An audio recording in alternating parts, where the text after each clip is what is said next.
성경을 보면 수많은 믿음의 사람들이 등장을 합니다. 특히 복음서에서는 예수님께 나와서 그 믿음을 인정받고 칭찬을 받은 이들의 이야기가 기록이 되어 있습니다.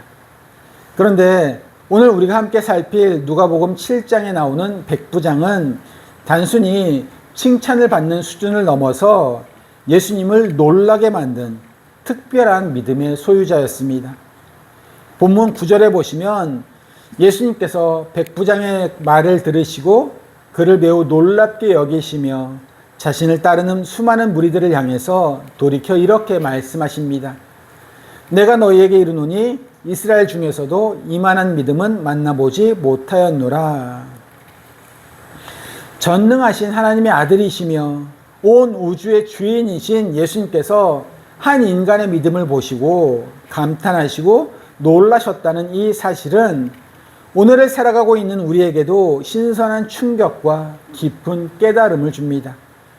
도대체 이 이방인 백부장이 어떤 성품을 가졌기에, 그리고 어떤 믿음의 고백을 드렸기에 예수님께서 이토록 놀라시며 찬사를 아끼지 않으셨던 것일까요?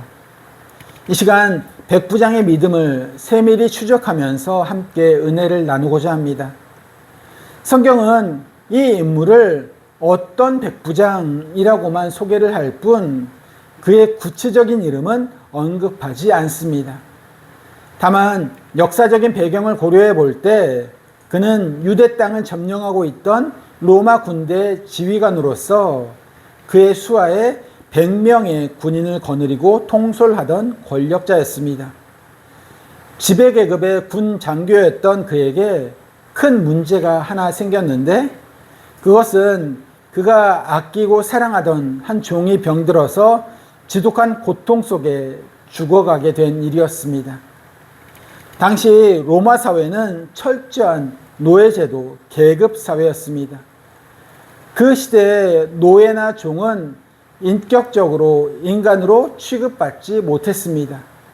언제든 시장에서 사고 팔 수 있는 물건이나 가축처럼 여겨졌고, 오직 주인의 이익과 목적을 위해서만 존재하는 그냥 편리한 수단에 불과했습니다. 따라서 종이 병들어 죽게 되면 주인이 직접 나서서 치료를 해주거나 마음을 쓰는 경우는 거의 없었습니다. 그저 방치를 하거나 이제 쓸모가 없어졌으니 다른 종으로 대치하는 그런 것이 그 시대의 당연한 상식이었습니다.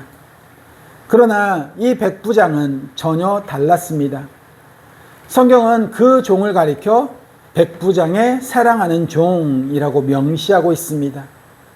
백부장은 신분과 계급의 벽을 뛰어넘어서 자신의 종을 마치 친아들이나 소중한 가족처럼 진심으로 사랑을 했습니다. 종이 죽어가는 모습을 보면서 발을 동동 굴렀고, 예수님의 소문을 듣자마자 유대인의 장로들을 보내서 오셔서 나의 종을 구원해달라고 간곡하게 청했습니다. 자신이 가지고 있는 모든 영향력과 수단을 총동원해서 비천한 종을 살리고자 직접 나선 것입니다.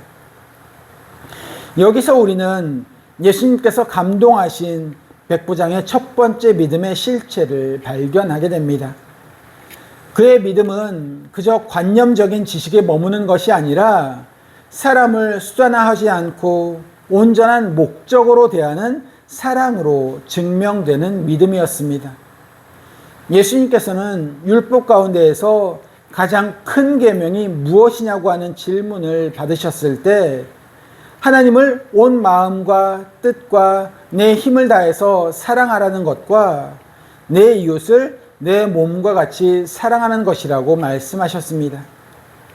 이 두 개의 계명은 별개의 것이 아니라 하나로 긴밀하게 연결되어 있습니다. 우리가 참으로 눈에 보이지 않는 하나님을 믿고 사랑한다면 그것은 반드시 눈에 보이는 이웃들과 사람들을 사랑하는 실천으로 흘러가게 되어 있습니다. 타인을 나의 유익과 성공을 위한 수단이나 도구로 삼지 않고 하나님의 형상대로 지음받은 고귀한 인격체로서 존중하며 섬기는 태도야말로 참된 믿음의 증거입니다. 오늘날 신분제도는 다 사라졌지만 안타깝게도 현대사회에서도 역시 사람을 목적이 아닌 수단으로 대하는 비인간적인 모습들이 가득합니다. 돈의 유무, 사회적인 지위, 외모나 학벌 등으로 사람을 차별하고 비인격적으로 대하는 일들이 비일비재합니다. 이러한 무한 경쟁의 시대 속에서 우리 그리스도인들은 백부장과 같은 삶의 태도를 회복해야 합니다. 나 중심적인 생각을 버리고 내 주변에 작고 소외된 사람들을 주님의 마음으로 품고 목적으로 대하는 사랑의 삶을 살아갈 때 주님께서는 우리의 믿음을 보시고 크게 기뻐하실 것입니다. 백부장의 믿음이 가진 또 다른 놀라운 특징은 그가 예수님을 직접 눈으로 보거나 기적을 직접 대면하지 않고서도 온전한 믿음을 가졌다는 점입니다. 그는 예수님을 직접 만난 적도 없고 멀리서 그저 사역하시는 모습을 구경한 적도 없었습니다. 그저 바람결에 들려오는 예수님에 대한 소문을 들었을 뿐입니다. 백부장은 결코 귀가 얇거나 충동적인 사람이 아니었습니다. 유대 장로들에게 신망을 얻을 만큼 고매한 인격과 깊은 성품을 지닌 지성인이었습니다. 그는 예수님에 대한 소문을 무심히 넘기지 않고 주의 깊게 경청했으며 자신이 읽고 묵상하던 구약 성경의 예언들과 비교를 해보았습니다. 비록 그는 이방인이었지만 하나님을 경외하며 선지자들의 글을 연구하던 사람이었습니다. 구약 성경은 메시아가 오시면 하나님 나라의 복음이 전파되고 눈먼 자가 보게 되며 병든 자가 고침을 받는 구원의 역사가 일어날 것을 예언하고 있습니다. 백부장이 가만히 들어보니 예수라는 분이 행하시는 가르침과 사역들이 성경에 나오는 메시아 예언과 정확하게 일치했던 것입니다. 여기에서 그는 이분이야말로 성경이 약속하신 메시아이시며 이분이라면 반드시 내 종을 살리실 수 있다고 하는 확고한 믿음을 가지게 됩니다. 우리는 예수님의 제자 도마를 잘 알고 있습니다. 그는 예수님과 함께 3년 동안 동고동락했으면서도 예수님의 부활의 소식을 들었을 때 내가 직접 그 손의 못자국을 보며 내 손가락을 그 옆구리에 넣어보지 않고서는 절대로 믿지 못하겠다라고 고집을 부렸던 의심이 많은 사람이었습니다. 그러한 도마에게 나타나신 주님은 손과 옆구리를 직접 보여주시며 믿음 없는 자가 되지 말고 믿는 자가 되라고 하셨고 이어서 위대한 말씀을 남기셨습니다. 너는 나를 본고로 믿느냐? 보지 못하고 믿는 자들은 복되도다 말씀하셨습니다. 이 말씀에 비추어 볼 때 백부장은 보지 않고도 믿은 진정으로 복된 사람이라고 할 수 있습니다. 당시에 가버나움과 그 주변 지역의 수많은 유대인들은 예수님께서 행하시는 엄청난 표적과 기적들을 눈앞에서 직접 똑똑히 보고서도 회개하지 않아서 책망을 받았습니다. 그러나 백부장은 아무런 시각적인 증거, 직접적인 증거가 없이도 오직 들려오는 말씀과 복음의 소식에 근거하여서 메시아를 알아보는 영적인 통찰력을 가지고 있었던 것입니다. 예나 지금이나 많은 사람들은 눈으로 보여주면 믿겠다라고 말합니다. 그러나 기적을 직접 보는 것은 일시적인 감탄을 줄 뿐 우리 영혼에 참된 믿음을 보장해 주지는 못합니다. 시간이 지나 그 자극이 사라지게 되면 믿음 또한 함께 신기루처럼 사라지기 때문입니다. 참되고 견고한 믿음은 오직 살아계신 하나님의 말씀을 들음에서 나타나게 됩니다. 성경을 정성껏 마음 다해 읽고 선포되는 말씀에 귀 기울여 묵상하는 가운데 우리는 하나님을 인격적으로 만나게 되며 흔들리지 않는 믿음의 뿌리를 내릴 수가 있습니다. 말씀에 기초한 믿음만이 삶의 폭풍우 속에서도 우리를 든든하게 붙들어주는 것입니다. 백부장의 믿음을 대변하는 또 다른 아름다운 보석은 바로 겸손입니다. 유대인의 장로들은 예수님께 나와 백부장의 종을 고쳐달라고 아주 간곡하게 청하고 있습니다. 그러면서 4절 말씀에 보시면 이 일을 하시는 것이 이 사람에게는 합당하니이다 라고 말합니다. 여기에서 합당하다라는 말은 이 백부장은 주님의 은혜를 받을 만한 충분한 자격과 가치가 있는 아주 훌륭한 사람입니다 라는 뜻입니다. 이것은 당시의 상황을 고려해 보면 매우 파격적인 장면입니다. 로마의 식민 치하에 있던 유대인 장로들이 자신들을 억압하는 압제국의 장교를 위해서 이토록 열성적으로 대변인 역할을 자처한다는 것은 결코 평범한 일이 아니기 때문입니다. 유대 장로들이 왜 이방인 백부장을 그토록 극찬을 했을까요? 5절에 그 이유가 밝혀지고 있습니다. 그가 우리 민족을 사랑하고 또한 우리를 위하여 회당을 지었나이다. 백부장은 식민지 유대인 백성들을 멸시하거나 착취하지 않고 진심으로 그들을 사랑했을 뿐만 아니라 가버나움 백성들이 하나님을 예배할 수 있도록 거대한 회당을 개인의 사비를 털어서 건축을 해주었던 것입니다. 오늘날로 치면 수십억 원에 달하는 엄청난 건축 비용을 아낌없이 기부를 한 셈입니다. 게다가 그는 막강한 권력과 막대한 부를 소유한 사회적으로도 우러러보는 대단한 인물이었습니다. 유대 사회 전체가 그를 칭송했고 그가 은혜를 입는 것은 당연하다고 많은 사람들이 입을 모았습니다. 예수님께서 이 장로들의 말을 들으시고 기뻐하시며 백부장의 집을 향하여서 걸어가셨습니다. 그런데 집이 멀지 않은 곳까지 다다랐을 때 백부장은 다급하게 자신의 친구들을 보내어서 예수님의 발걸음을 만류합니다. 그리고 친구들의 입을 빌려서 아주 충격적인 고백을 전합니다. 주여, 수고하시지 마옵소서. 내 집에 들어오심을 나는 감당하지 못하겠나이다. 그러므로 내가 주께 나아가기도 감당하지 못할 줄을 알았나이다.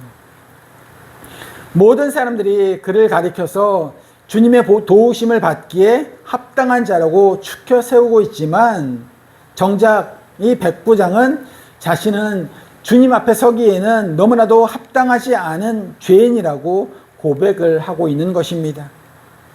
당시에 경건한 유대인들이 이방인의 집에 들어가는 것을 꺼린다는 문화적인 배경을 배려한 것이기도 하지만 본질적으로는 거룩하신 메시아 앞에 서는 자신의 영적인 비참함과 부정함을 절감한 상한 심령의 표현이었던 것입니다. 히브리어 문맥에서 겸손과 가난함은 같은 어원을 가지고 있습니다.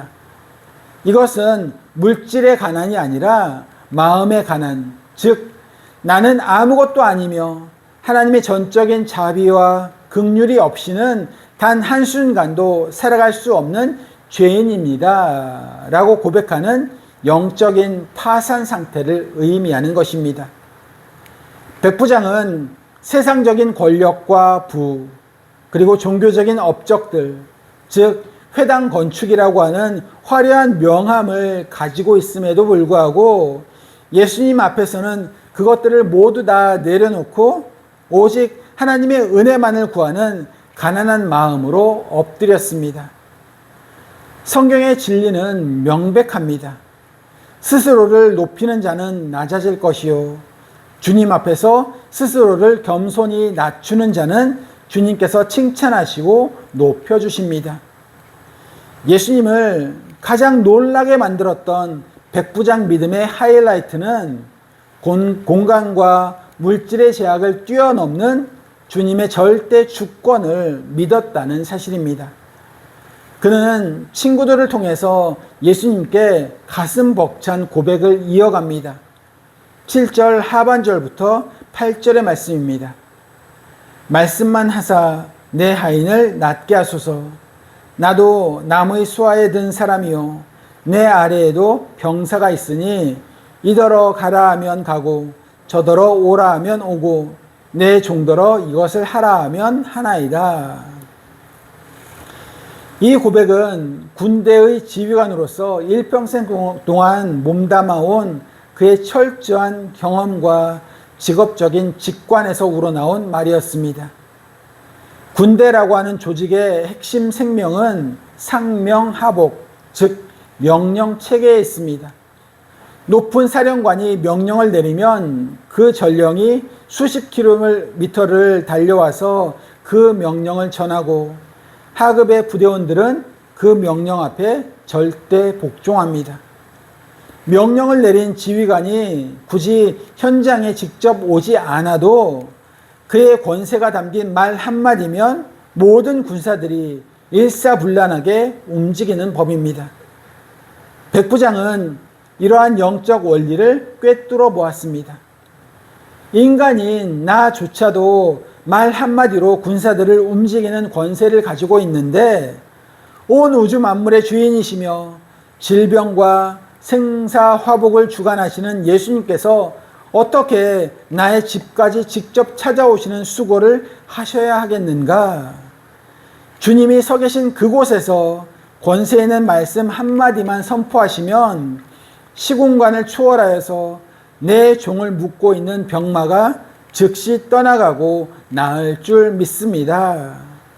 이것이 백부장의 단순하고도 위대한 믿음이었습니다. 예수님께서는 이 고백을 들으시고 전율하시며 놀라셨습니다. 메시지 성경은 이 대목을 아주 실감나게 번역하고 있습니다. 예수께서 크게 놀라시며 동행한 무리에게 말씀하셨다. 하나님을 알고 그분이 일하시는 방식을 훤히 알아야 마땅한 이스라엘 백성 가운데에서도 이렇게 단순한 믿음은 아직 보지 못했다. 이 이방인 백부장은 하나님이 누구이시며 그분이 이 세상을 통치하고 일하시는 방식이 무엇인지를 완벽하게 파악하고 있었던 것입니다. 그것은 바로 하나님의 창조적이고 절대적인 권능의 주권입니다. 하나님은 말씀으로 천지를 창조하셨고 그분이 말씀하시면 무에서 유가 창조되며 거친 광풍이 잔잔해지고 군대 귀신이 쫓겨나며 죽은 나사로가 무덤에서 살아서 걸어 나오게 됩니다. 백부장은 바로 그 창조주 하나님의 절대적인 권세가 예수 그리스도에게도 그대로 있음을 추호의 의심도 없이 믿었던 것입니다. 여러분, 우리의 믿음은 어떠합니까? 우리는 입으로는 전능하신 하나님을 믿는다고 고백을 하지만 실제 삶의 현장 가운데에서는 생각이 너무나도 많고 복잡합니다. 무언가 눈에 보이는 긍정적인 상황들이나 조건들이 갖추어져야 비로소 안심하고 순종하려고 합니다. 하나님의 살아계심을 의심하고 우리에게 고난이 찾아오면 주님의 선하심과 주님의 그 크신 사랑을 망각한 채 믿음이 뿌리째 흔들리고는 합니다. 나의 이성과 경험의 잣대로 하나님의 말씀을 재단하기도 하고 내 형편과 환경을 핑계 삼아 약속의 말씀을 나의 임의로 해석하거나 회피해버리기도 합니다. 입술로는 주여 주여 외치고 설교 시간마다 아멘 아멘으로 화답을 하지만 예배당의 문을 나서는 그 순간 말씀에 통치받는 순종의 삶은 온데간데 없이 다 사라지고는 합니다. 이렇게 주님의 전능하심을 믿지 못하고 자신의 작은 생각의 틀 안에 하나님을 가두어 버리는 사람들을 가리켜서 하나님을 작게 만드는 자들이라고 부릅니다. 하나님이 본래 작으신 분이 아니라 우리의 연약한 불신과 우리의 얕은 계산이 무한하신 하나님을 내 삶 속에서 역사하실 수 없는 아주 작은 분으로 제한을 해버리는 것입니다. 반면에 오늘 본문에 나오는 백부장과 같은 사람을 크신 하나님을 믿는 자라고 부릅니다. 온 우주보다도 크신 하나님의 절대 주권을 있는 그대로 신뢰하기에 복잡하게 머리로 계산하지 않고 단순하게 말씀 그대로를 믿고 순종하며 기도의 자리로 나아가는 사람들입니다. 물론 하나님의 절대 주권을 믿는다는 것은 내가 정해놓은 욕망의 소원대로 다 이루어질 것을 때를 쓰는 맹신이 아닙니다. 나의 기도에 주님께서 응답을 하시든 혹은 그리하지 아니하시고 거절을 하시든 모든 처분과 결과가 선하신 하나님의 주권에 달려 있음을 겸손하게 인정하는 것이 진짜로 큰 믿음입니다. 하나님은 오늘도 바로 이러한 큰 믿음, 주님의 권세를 온전히 인정하는 백부장과 같은 사람들을 찾고 계시며 그들의 믿음을 통해서 당신의 크고 놀라우신 구원의 일들을 행하고 계십니다. 우리가 백부장의 고백을 통해서 깨닫게 되는 놀라운 영적인 결론은 그가 믿음으로 고백한 그대로 삶의 기적이 이루어졌다는 사실입니다. 여러분 10절을 보십시오.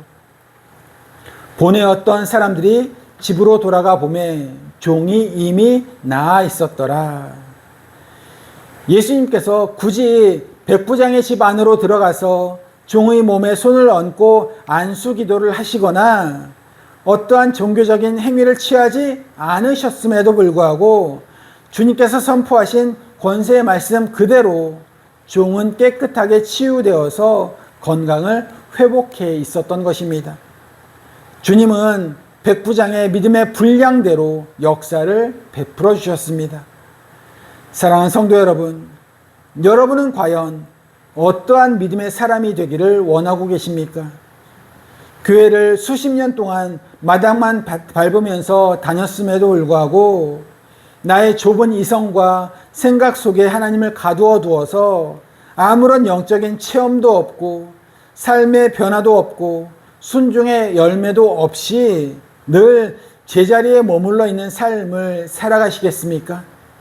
아니면 온 우주의 통치자이신 그 크신 하나님의 절대 주권을 온전히 신뢰하며 말씀하시면 그 말씀대로 나의 인생을 걸고 그저 단순하게 순종함으로 내 삶의 순간순간마다 살아계셔서 역사하시는 하나님의 구원과 그 하나님의 놀라우신 기적을 친히 경험하는, 목도하는 복된 성도가 되시겠습니까?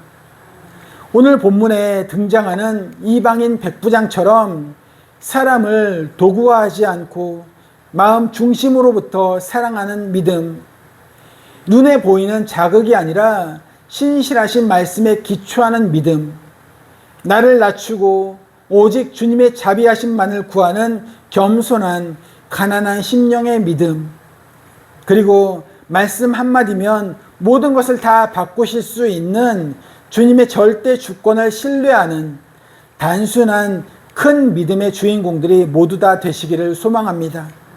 그리하여서 주님께서 우리들을 바라보실 때 크게 기뻐하시며 또 감탄하시고 우리의 가정을 향해, 우리의 삶을 향해서, 그리고 이 시대를 향해서 이만한 믿음을 만나보지 못하였노라 칭찬하시는 영광스러운 축복의 주인공들이 다 되시기를 주님의 이름으로 간절히 축원합니다. 기도하시겠습니다.